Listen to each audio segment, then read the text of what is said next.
Golden State Media Concepts bring you Book Review Podcast, a haven for bookworms of all ages and the widest genres, from mystery to memoirs, romance to comedy, fantasy to sci-fi. If you love to read, this is a podcast for you. It's the Golden State Media Concepts Book Review Podcast.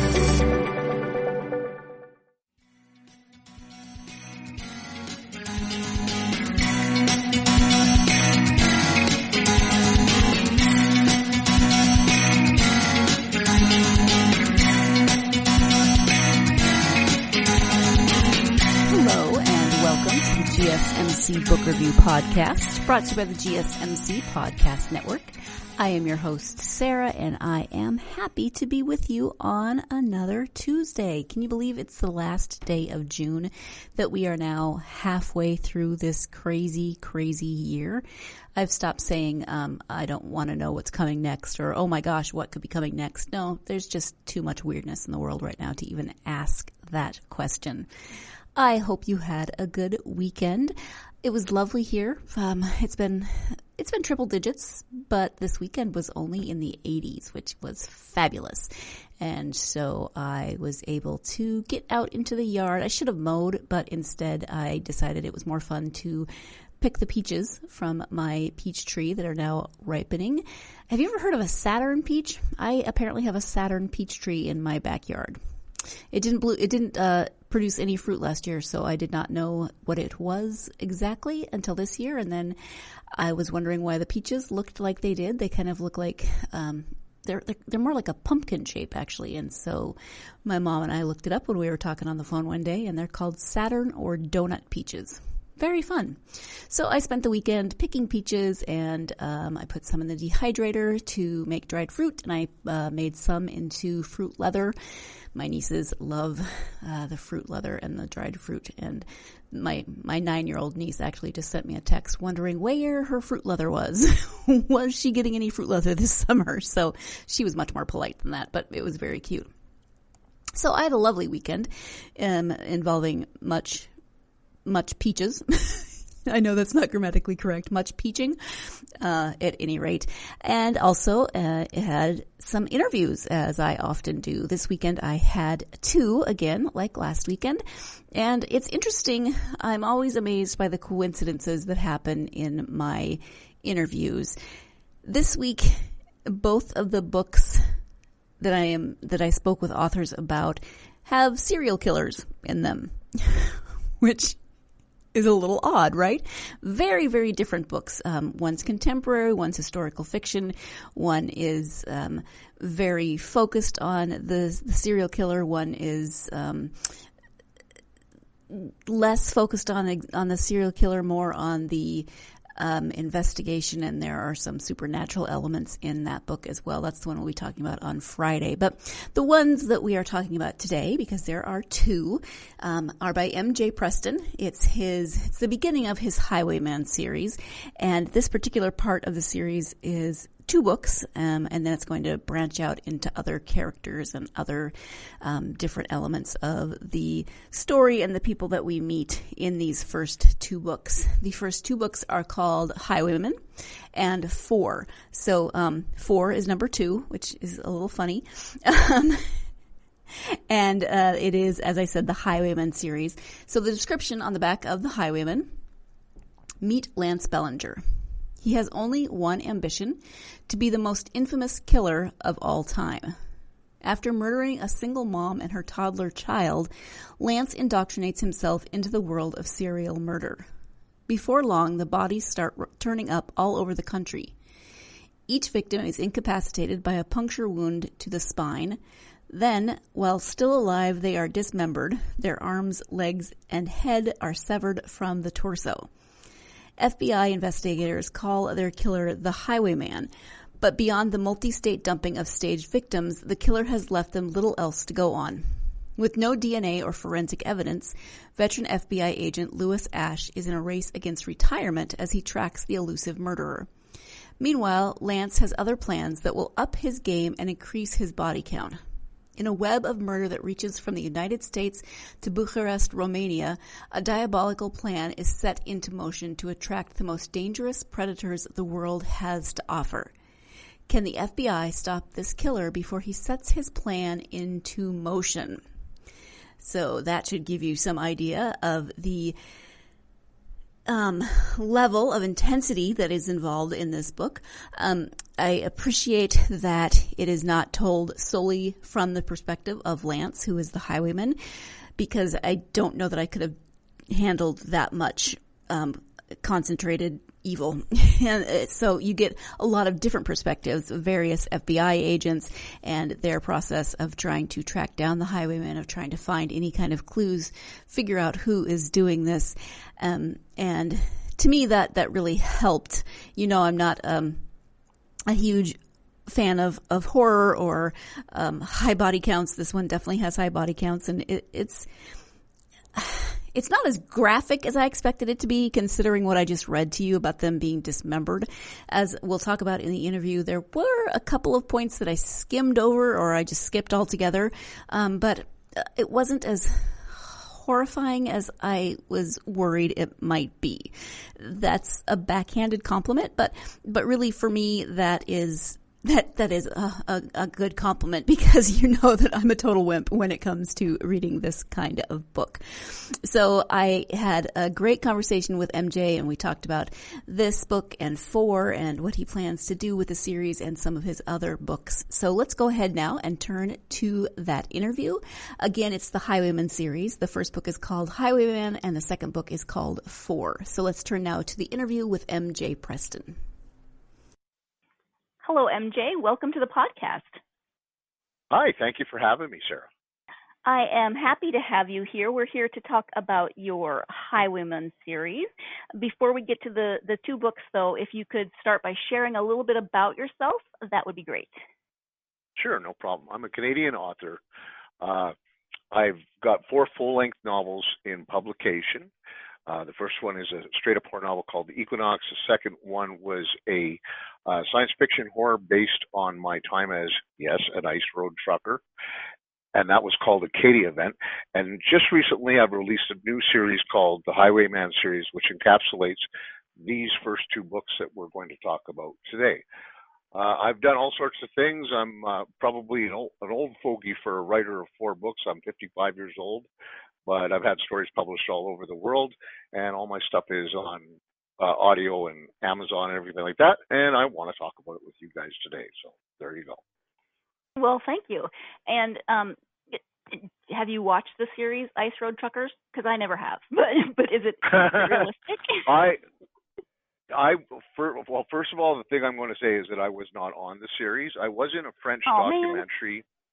Yeah, I was in a French documentary that I have never seen, but I get constant messages and calls. Hey, we saw you on TV today, and I've never seen it because I can't seem to, line up the planet so I can watch it. And I've met a few of the guys from the show, but no, I did watch the first season because that's the ice road that I ran. Those guys have actually gone off to other places to run different ice roads and whatnot. But that particular first ice road that is in that first season of Ice Road Truckers is the world's longest ice road. And that's the one that I ran from 2012 to 2016.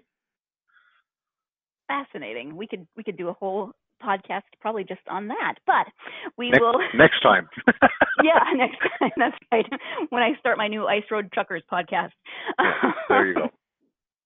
So let's talk about the Highwayman series. Can you give a bit of an overview of it?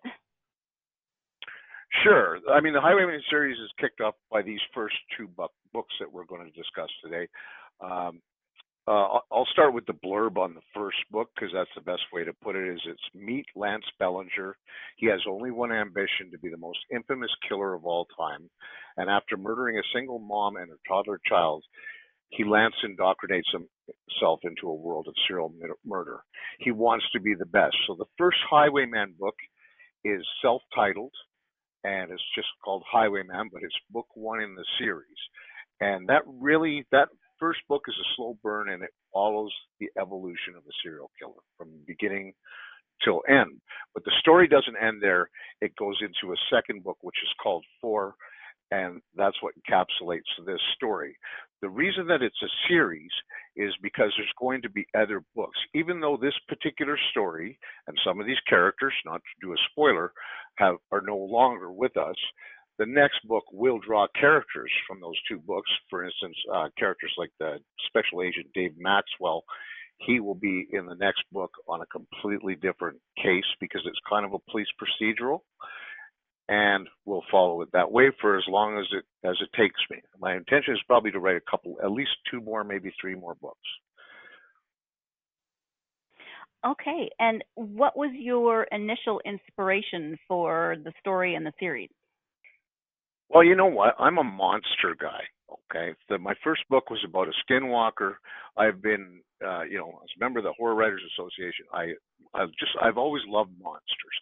So I wrote my first book about a skinwalker, which was a monster. Then I wrote my second book, which was about invading bone-eating aliens in the north, and that was a monster. Highwayman is really a monster book in itself, but because these monsters are real. Okay, serial killers walk among us every day. We don't know. You could pass somebody on the street and they could be a serial killer. So I think they're the most terrifying monster, and I think that's why people gravitate toward it, because it's real. It's not Frankenstein's monster. It's not a vampire. It's not some supernatural thing. This is a real thing, and I think they're the most terrifying monsters. So I decided I wanted to write something about them, and here I am. Yeah, and you kind of addressed this in that they are the real life monsters that walk among us. Do you think that's the main source of the fascination that we seem to have around serial killers? I think so. I mean, popular culture certainly has put them on the map with Thomas Harris's, Silence of the Lambs, and making Hannibal Lecter a household name. And then you look at, Dexter, the Dexter Morgan series, which was, huge as well. I think that it is. I think those are different interpretations of these, but everything that I've read, it is sometimes it's really ooey to go and look at this stuff that these people do, but that it's that lack of empathy that they have, the narcissism, and all these other things that make them so frightening. Because generally, if 2 people get into an argument or something like that, usually if they can negotiate with each other, they can find common ground. These guys don't have that. They don't have any empathy. So you can beg and scream and cry, do whatever you want, but they're predators. They're like the great white shark coming at you, except they're human beings. So I think that's part of the fascination and the fear. And there seems to be a real resurgence of this serial killer genre, which I think is very much different from the slasher movies that you see out there. But the stuff that's closer to real. I mean, Mindhunter is just become a big deal on Netflix. Well, I've read all the Mindhunter books. I mean, they were a big part of my research. I think people are drawn to it because of that. It's a fascinating subject. It's a little scary too. So maybe there's part to that. I don't know. Yeah, I often wonder if it's fascination because it scares us and we hope it won't ever happen to us, or if people are fascinated for I'm sure it's a variety of other reasons as well. But it's can you mentioned in one of the afterwards, I think, of the book, that you didn't want to make Lance an anti-hero, kind of along the lines of Dexter or one of those other serial killers that kind of does things for sort of good reasons. Okay, I can. Yeah, I didn't, because I did a lot of research, and it was my experience with most of these people, not all of them, but most of these people, with the exceptions of ones that would be, say, very mentally ill, and that they do straight, like, for instance, somebody like Jeffrey Dahmer. It was clear right from the outset that this man is mentally ill because of the things that he had done and how passive he was when talking to investigators and all that. But then you think of somebody like Ted Bundy, who's got a big smile on his face. He's a charming-looking guy, but he's just when you look inside, he's just a monster at the very core. Has absolutely, and will charm the pants off you, but kill you in a heartbeat like that. So when I researched all of this, that's the common theme I found with most of them. And that's why I give Jeffrey Dahmer a little pass, because I think he was completely nuts. But with these other ones, they know what they're doing. They know what they're doing wrong. They don't care. And and some of them do the most despicable things. So what I didn't want to do is I didn't want to make Lance Bellanger as you said, an anti-hero. I didn't want people to like him. You can identify and he can even make you laugh a little bit once in a while, but he's a disgusting human being, and I wanted to make sure that my readership understood this guy's not a nice guy. I don't want you. He's not going to be the hero of the Highwayman series. He really is a terrible, terrible human being. Yes, he is. As I mentioned at the beginning, I am grateful that MJ did not decide to write this solely from the perspective of Lance and some of the other people in Lance's world that we get to know a little bit. So we are going to go ahead and take our first break of the podcast. When we come back, we will be talking about the process of writing these two books from that variety of perspectives and much more. So stay tuned. You're listening to the GSMC Book Review Podcast, and I'll be right back. GSMC Beauty Tips Podcast gives you advice on everything from hair to fashion to skincare products. We'll talk about the latest trends in makeup, hairstyles, and anti-aging remedies. And we'll cover all of the newest fashion trends. If you have an interest in or questions about the beauty trends that might work best for you, the Golden State Media Concepts Beauty Tips Podcast has got you covered. Download the GSMC Beauty Tips Podcast on iTunes, Stitcher, SoundCloud, Google Play, or anywhere you find podcasts. Just type GSMC in the search bar.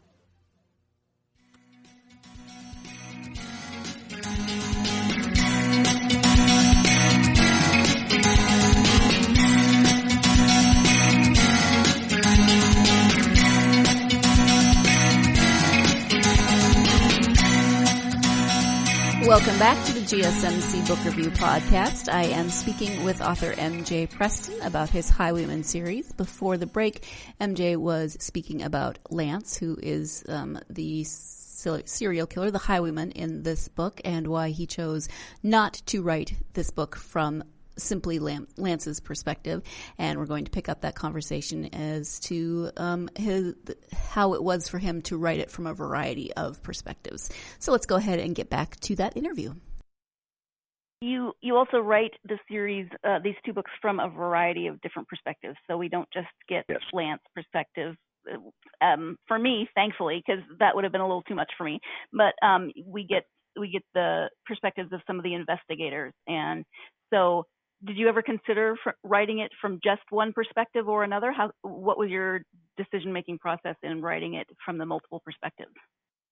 Well, and it can be a real trap, but I do like multiple perspective. And the thing is, if I ran from, for instance, if I only ran from Lance Bellanger's perspective, that's where I would run the risk, because if this is the guy's head that you're going to be in throughout this whole book, you may start to, have some empathy for him or something. But really, particularly in Highwayman, a lot of focus is on Lance because it's about his evolution.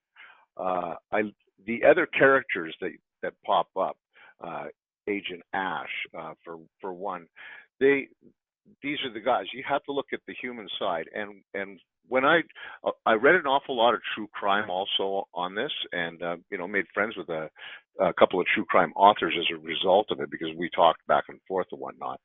And I wanted to give it kind of that same feel, even though it's a novel. I wanted to have like almost a true crime feel. And with everything I read, that's the kind of the common thread is we look at the individual, the killer in this case. And you get, in many cases when they're caught, we get a very intimate view into the terrible things that they did. So that's what I did with Lance, and that's why. But also, you have to have those other perspectives of the police officers, because it becomes very skewed. in how you're seeing things with the story. So yeah, I don't think I could have just written from one perspective. I probably would have had to take a shower every day if I wrote Lance's perspective throughout a whole book. Like after writing, never mind the shower I had in the morning anyhow. So, but no, I don't think so. I don't think I could have done that. No. I hear you. How much research did you do then for the series?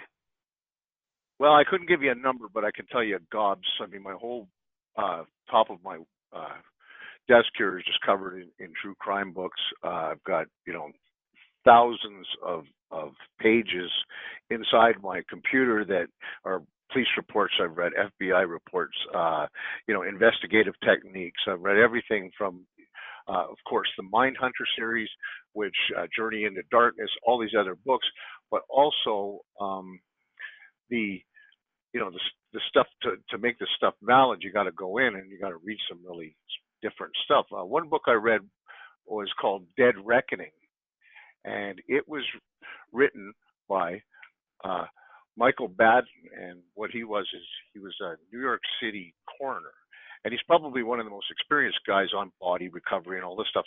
So you have to go into a lot of different places.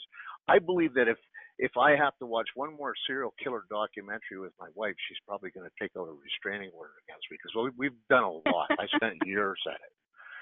So, but that's the deal. Everything that I do or write, I do background on. Even my little horror novel, The Equinox, my debut novel, I went and researched a lot of the native mysticism, and I had to decide what I was going to use and what I didn't want to stomp on, because we live in times of cultural appropriation, and you want to be respectful to what you're writing, even if it's fiction.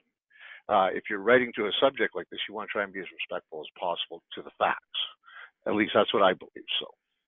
So anyways, I did gobs. How's that? That's a very technical term. I like it. And I completely empathize with your wife. I'm not sure. I'm sure I would have my own limit of where I would be like, nope, go ahead and watch that on your own. I'm done. Well, I am lucky enough that she does have a little bit of a morbid fascination too, but I think it is. Did the research ever become too much for you? I'm sure you had to read some pretty horrific things. Yeah, there are moments where you have to step back and step away from it, because some of this, anything to do with children, especially, and I'm a huge animal lover. I've got 2 beagles, and I love animals. So the idea, anything to do with animal torture, or even just anything.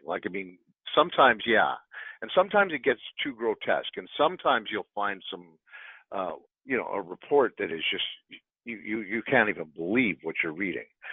So sometimes I've had to step back and shake it off for a while and go off and do something else. Maybe go write a blog about flowers. I don't know, but it can be too much for sure.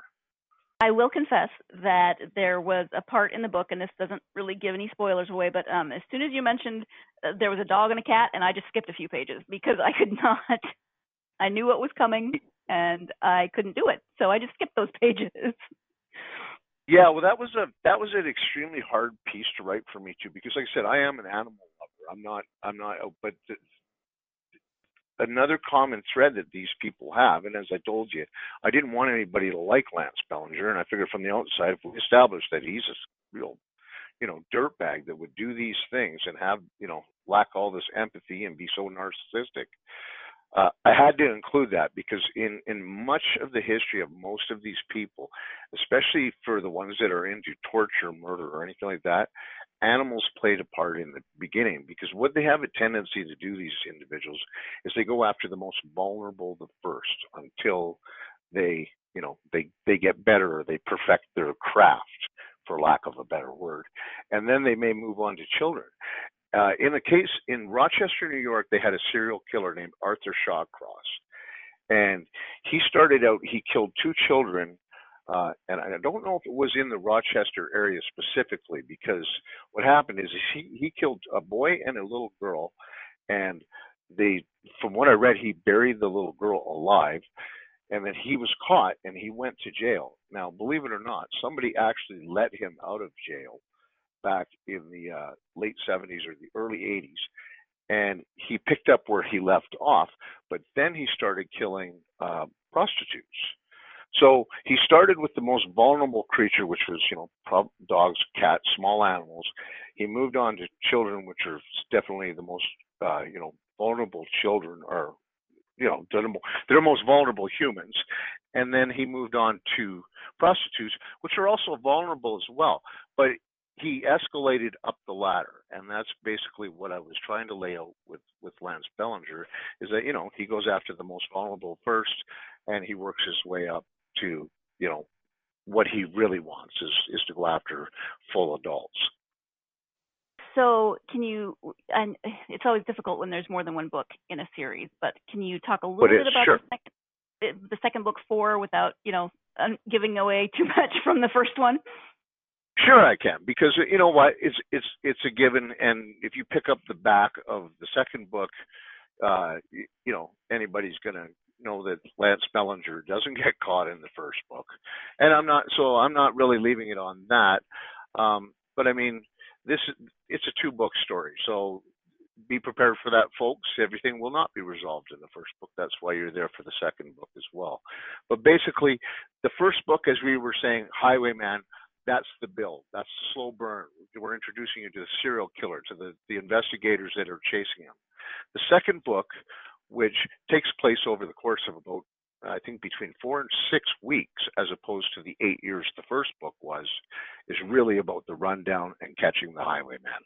And it's really, I believe, Dave Maxwell's book, not Lance Bellanger's. Lance is in there, and he's I think as he's doing what he's doing, but now this is the second half of the big project that he wanted to do, and he's enlisted other people to help him with that project, and they do some pretty heinous things, including, which I say is on the back of the book, is massacre 4 families in their homes. So he's attracted the worst of the worst, and the cops know who he is now, and they're coming after him. And so it's a fun book. I had a lot of fun writing it because it moved at a much faster pace. But that's it. I mean, this is like almost like a magnum opus. Maybe I should have just wrote one book, but I don't know if anybody would be able to get through 800 pages in a sitting. So, anyways, Four is the second half of the story, and this is the kickoff to the series. But as I said, all those characters that you met in those first 2 books, with the exceptions of the ones that got killed or got arrested or whatever happened to them, those folks are coming back in other stories in future books.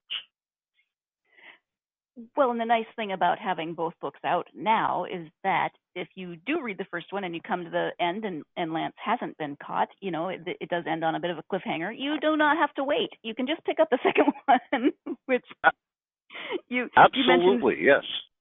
You mentioned Stephen King's Dark Tower series in one of your afterwards, and I was so grateful that I started reading those when he was almost finished writing them, because I don't think I could have. I actually have read a series that I started in high school and it's still not done, and it's frustrating me to no end. So I'm much happier when I can read the whole thing, or at least I know this isn't the whole series, but I kind of can complete one set of it in one sitting. Yeah, it's a risk doing something like doing a project, because really this is the biggest writing project I've ever done, and I'm just talking about this one story. But there's a risk involved in it, in that if something happens to you and you don't tie up the end of the story, you're really doing a disservice to your readers. I went through that with King because you know what, I followed that Dark Tower series from the very first, from the gunslinger right up to the end.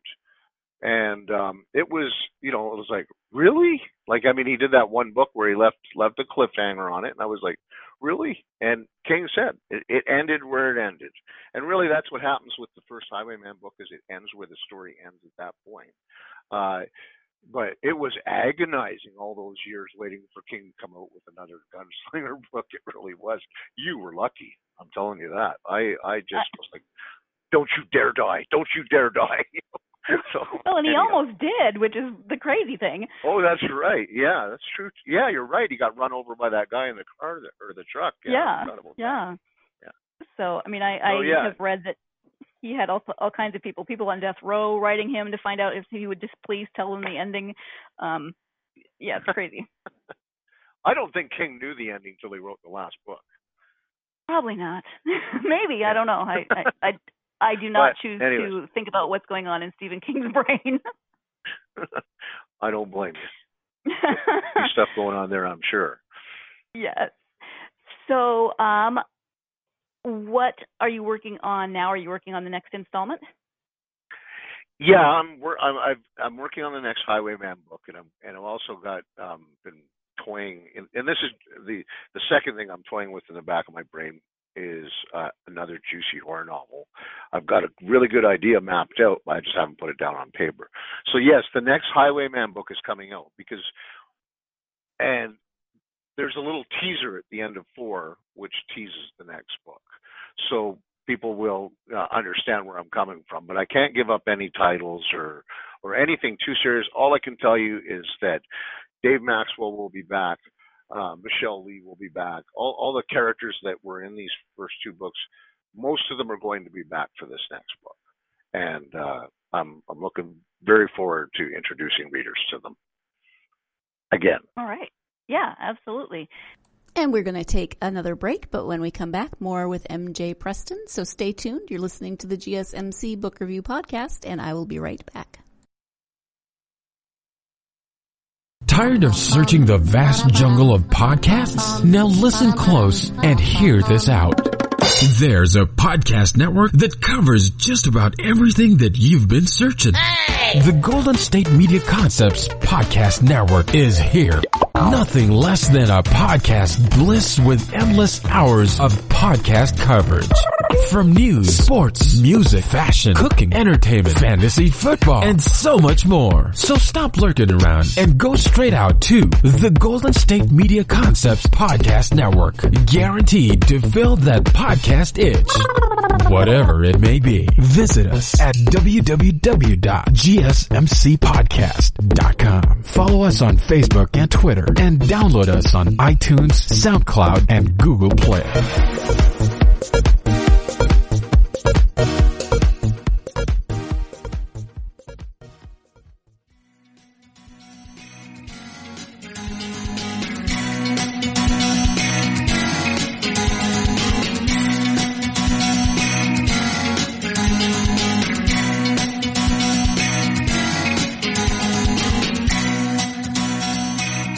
Welcome back to the GSMC Book Review Podcast. Before the break, MJ was speaking about bringing some of the characters back in other books in the Highwayman series. So we're going to go ahead and pick up the interview from that point.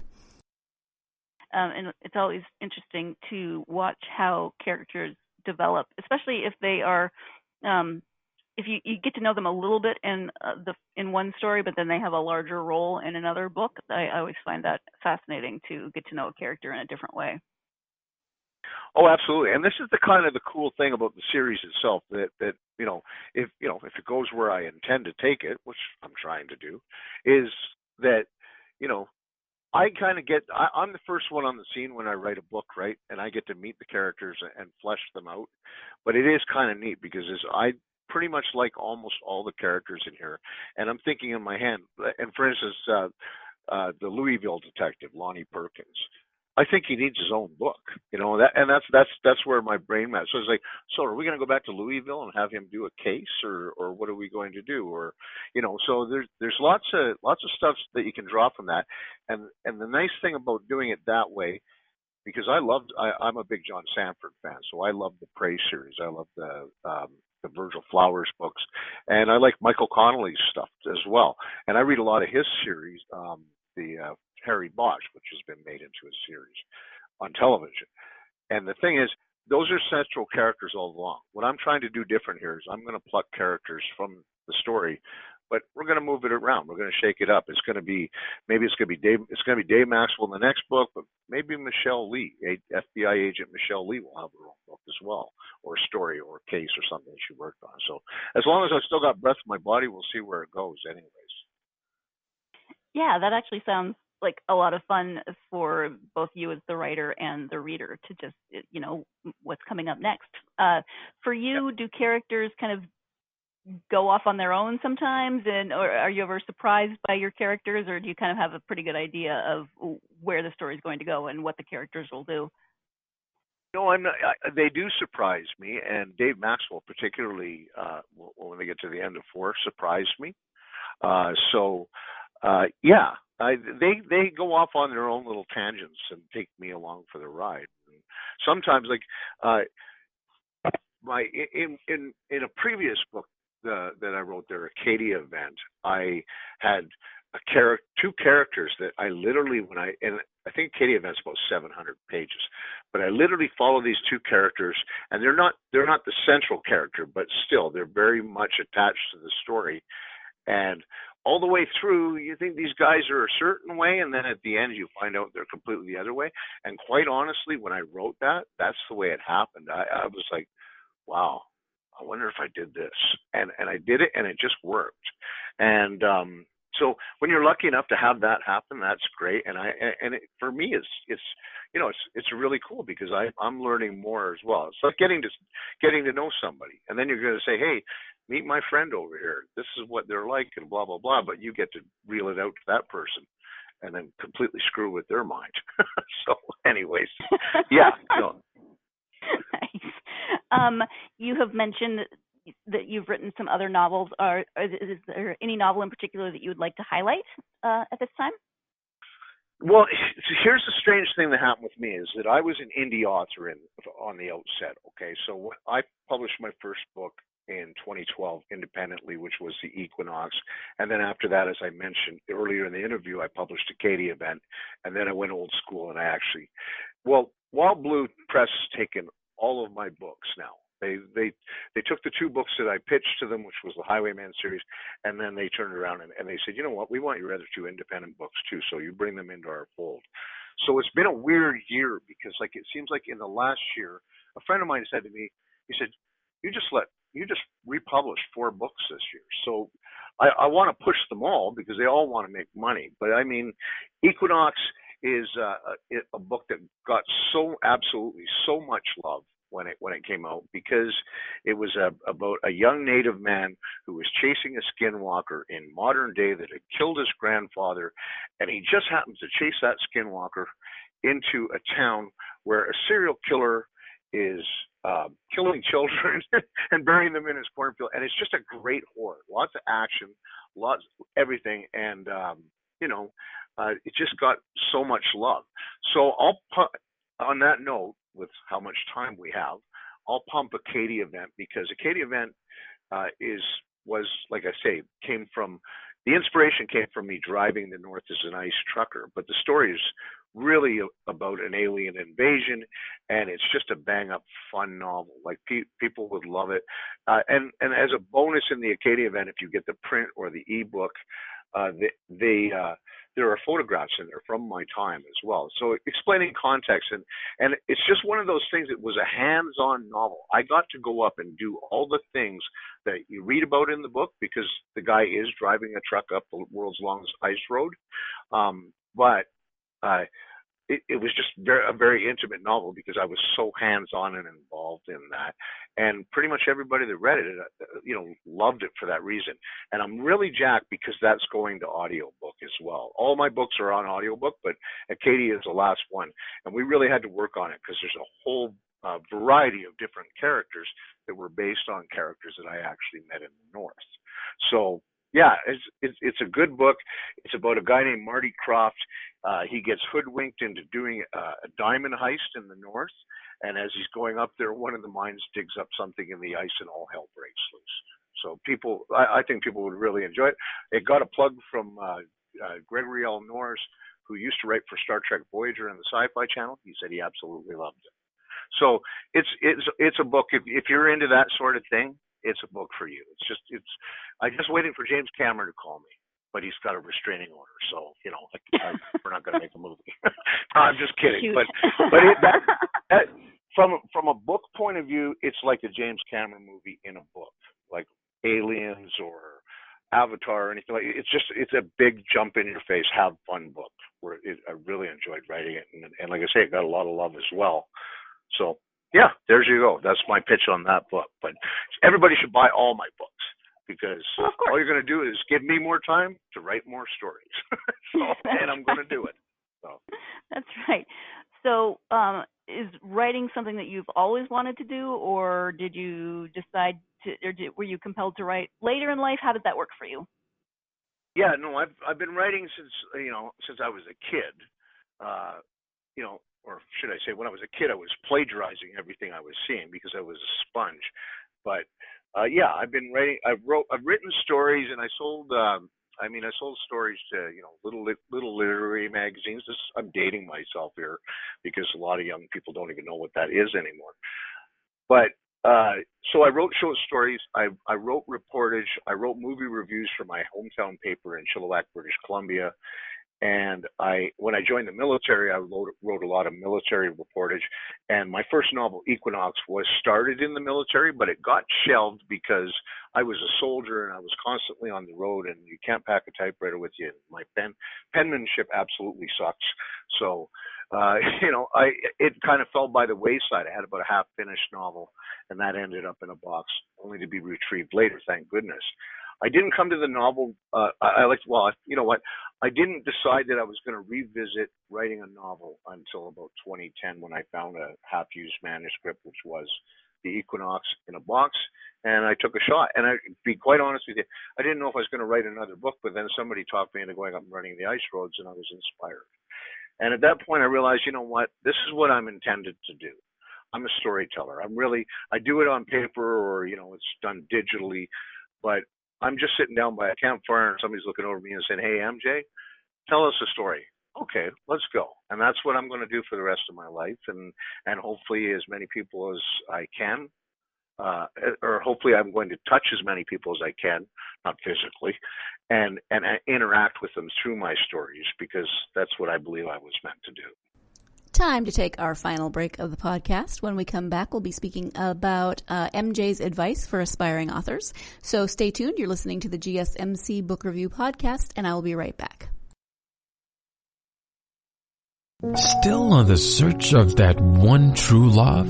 On the limbo in this crazy world of dating, marriage, relationships? Well, listen to the Golden State Media Concepts Relationship Podcast, your one-stop podcast for everything about relationships.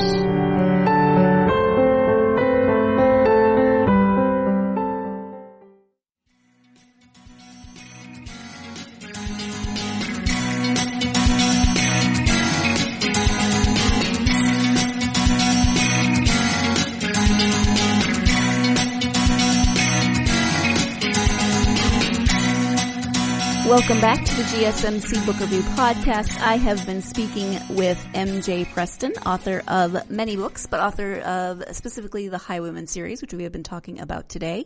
Again, those books are Highwayman and Four. And so let's go ahead and turn now to the conclusion of my interview with MJ Preston. Through your own experience, then, do you have advice for aspiring authors? Yeah, just keep writing. Look, thicken your skin, because you know what? It can be pretty rough, especially if you get a review. And I've had a review or two that you're going, oh, but that's part of the deal. Rejection's part of the deal. You have to decide if you really want to be a writer or you don't want to be a writer, because you can't. Nobody's just going to walk over and hand it to you. But also understand that not everybody's going to be a Stephanie Meyers. Not everybody's going to be a Stephen King. Not everybody's going to be I don't forget the guy who wrote The Martian. Some of it's a little bit of luck, but if you love writing, you should pursue it. Keep going at it. Join a forum, learn as much, and remember that you're never going to stop learning in this craft, because I learn something every time I write a book. So yeah, absolutely. Just don't give up and just keep at it. All right, thank you. When you take time to read, do you prefer the true crime, the horror genres, or do you have other favorite authors and genres? Actually, well, no, I'm all over the place. I read historical fiction. I've read, I actually read normal books, believe it or not. I am all over the place. I do like the horror. I love the mystery writing. As I was saying, I'm a huge fan of John Sanford. I probably got 25 or 30 of his books. Stephen King fills up a big part of my library. But I mean, I like guys like Frederick Forsyth, like Tom Clancy, and then and like I say, I'll read historical. I'll read true crime. The amount of true crime that I've actually read was for research purposes. Some of it's very interesting, absolutely, especially if it's well written. But I'm all over the place, and you won't. And this is nothing against my friends in the romance category, but I'm not a big romance guy. However, I understand that there's a need for that, and there are people that love it and eat it up. And whatever you dig, that's what you should read. Absolutely, I agree. I know you have a website, so if you can share your website and where people might be able to interact with you on social media. Yeah, you can. Well, you can find me at my website, which is mjpreston.net. That's simple. Or you get me at mjpreston.ca. But mjpreston.net has been the same website since I started into this gig. In the I don't know how many years ago is it? Now we're talking about 10 years ago, 11 years ago. So mjpreston.net. You can find me on Facebook under MJ Preston, or you can go to my MJ Preston author page on Facebook for announcements. You can go to the Wild Blue Press. Wait, I'm getting mealy mouthed here. Remember I mentioned that? Anyways, Wild Blue Press website, all one word, and you can look me up there. They've got great books over there. Or you can get me on, I mentioned Twitter. No, I didn't mention Twitter. And I'm on Twitter, and I'm all over the web. But mjpreston.net is a good place to start. That'll take you wherever you want to go. All right, perfect. Thank you for that. So, MJ, we've talked about a variety of different topics, but is there anything that we haven't covered that you would like to bring up in terms of your writing or your books, anything that we haven't talked about? No, I'm just, like I say, I'll just, I'll close out by saying that I'm a pretty humble guy. I love interacting with readers. So if you go find me on Facebook or on Twitter and you've read my work, I'll interact with you. I'm not some stuffy, snobby guy, because I believe it's a shared relationship between the writer and the reader. And, if you're somebody giant like Mr. King there, it's a little harder to do that. But right now where I'm at is readers mean more to me than anything, because you know what? They buy books, and they're the reason that I write these stories. They're the reason I labor for a year on a novel and go over it and do all the things that I do. So just come check me out. I'm an open guy, and like I said, read my work, and I promise to try not to disappoint you. That's all you can do. Well, thank you so much for taking the time to speak to me. Again, it's the Highwayman series, currently 2 books, Highwayman and Four. Thank you so much for joining me. Well, thank you for having me, Sarah. It's been an absolute pleasure. Thank you once again to MJ Preston for joining me to talk about the Highwayman series. Never really thought I'd be doing a book review podcast, let alone doing a book review podcast and talking about serial killers. See where my life has gone. It's amazing. No, it really is. I do appreciate everything that I have gained from being a host of a book review podcast and reading books that I may or may not have read otherwise. So thank you to MJ. Thank you as always to you, my listeners. I so very much appreciate you and your loyalty to the podcast. If you are fans of the podcast, maybe you're new, maybe you're just trying us out. But if you are a fan of this podcast, if you like this podcast, please do take some time to give us a review, whether written or 5-star. Those reviews really, really do help us out in order to get this podcast to more book lovers like yourselves. So I would appreciate that. And as always, follow us on social media, GSMC Book Review, Facebook, Twitter, and Instagram. I would love to hear from you. What are you reading? Do you have peaches in your yard? I don't know, whatever it is that comes to your mind during the course of these conversations. Have you read some of the books that we talk about, and what were your thoughts about those books? So keep in touch via social media. Again, I would love to hear from you. So thank you once again to MJ for being my guest, to you, my listeners. I hope that your week is going well so far. Please join me again on Friday when I will be speaking to author Scott Kennemore about his new book, Lake of Darkness, as I mentioned. Another serial killer, but vastly different from the series that we just talked about today. So join me again on Friday for that interview. In the meantime, have a great week, stay safe, and take time to get yourself lost in a good book. Thanks. You've been listening to the Golden State Media Concepts Book Review Podcast, part of the Golden State Media Concepts Podcast Network. You can find this show and others like it at www.gsmcpodcast.com. Download our podcast on iTunes, Stitcher, SoundCloud, and Google Play. Just type in GSMC to find all the shows from the Golden State Media Concepts Podcast Network, from movies to music, from sports to entertainment, and even weird news. You can also follow us on Twitter and on Facebook. Thank you, and we hope you have enjoyed today's program.